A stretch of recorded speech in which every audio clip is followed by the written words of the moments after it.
Okay, so today we're going to go ahead and create a new project.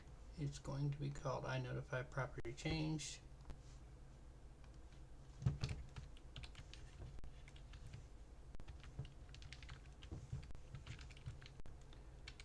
.demo,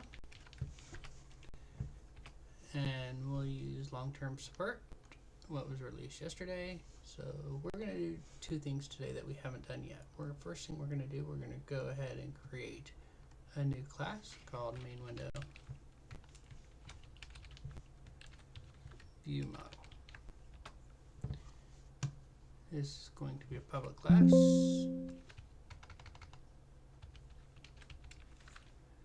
And the second thing we're going to do, we're going to add a NuGet package to prism.wpf. And this just allows us to, we're going to use this for commanding, which we'll write out later, but today that's out of the scope. So first thing we're going to do is we're going to go ahead and write out our view model. We want this to be a file scope. You don't have to. You can keep it in. I just prefer it this way. First thing we're going to do. Jeez.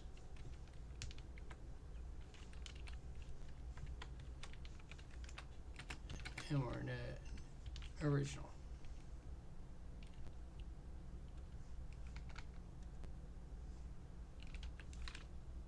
I can't spell today, so I'm going to use spell check. Okay, and the next thing we're going to do is we're going to create a command.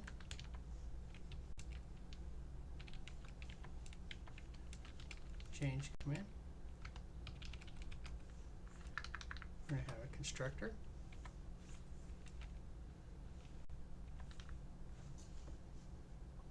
I can't.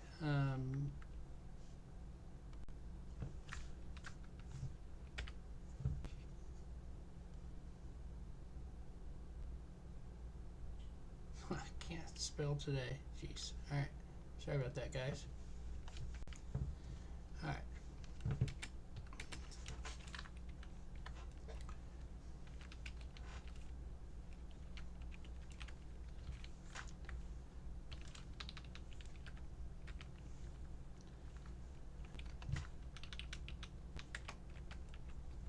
So yeah, when all this command is going to do is change the text from original to changed.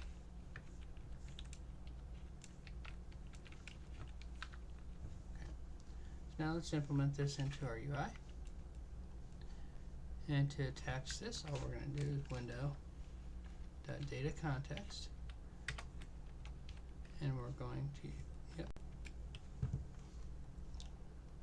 we're going to have 2 rows.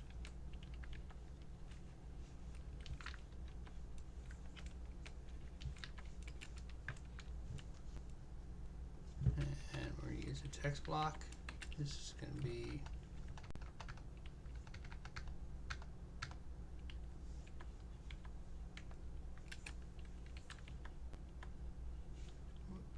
we don't want that. We just want the text to be binding to text.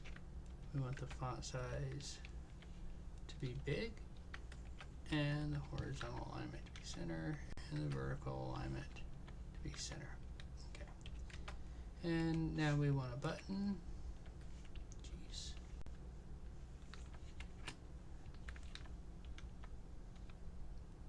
The content is going to say click me,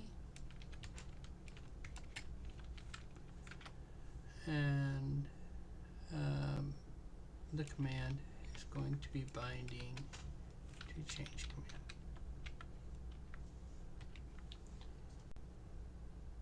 And that should build. It does.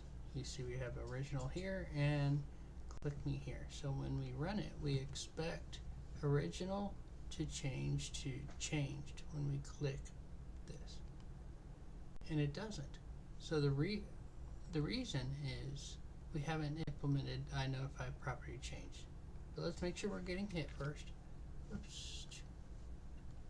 Yes, so now you can see the text actually is changed. So let's go ahead and implement this. So first thing we need to do is implement the INotifyPropertyChanged interface. Add the namespace. Oops.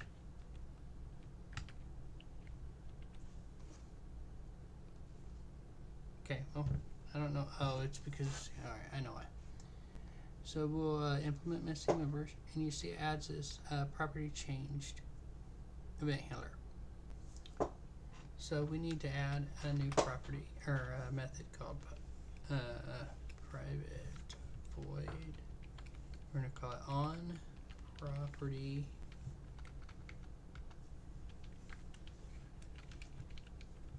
and we're going to ask for a property name. So now we want to say property changed to invoke.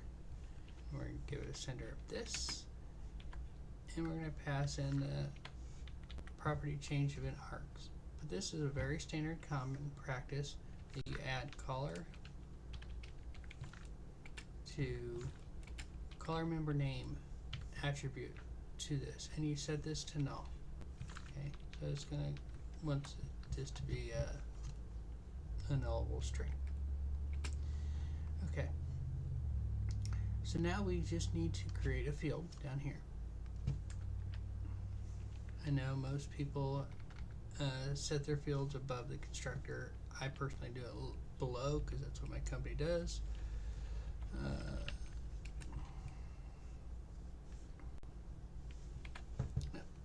And it already did that for me.